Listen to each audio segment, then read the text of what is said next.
Hazrat Anas radiyallahu anhu says that when the verse, "You shall never attain good unless you spend your favorite things," was revealed, Hazrat Abu Talha radiyallahu anhu visited Allah's Apostle sallallahu alayhi wasallam and submitted, "O Allah's Apostle sallallahu alayhi wasallam, Allah Jalla Jalaluhu says in His book, you shall never attain good unless you spend your favorite thing.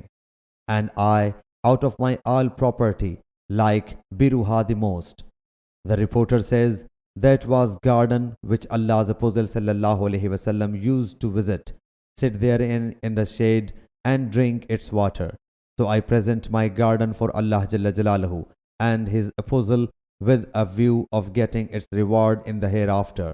So you may spend, use it as per Allah's command. Thereafter Allah's Apostle sallallahu alayhi wasallam said, "O Abu Talha, it is a profitable asset.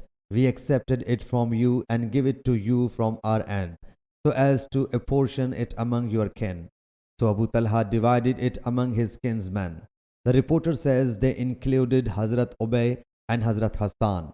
The reporter says, so Hazrat Hassan sold his share to Hazrat Muawiyah radiyallahu anhu. It was said to him, "Are you selling the alms of Abu Talha?" He replied, "Why should not I sell 4 kilograms of dates in exchange for 4 kilograms of dirham?"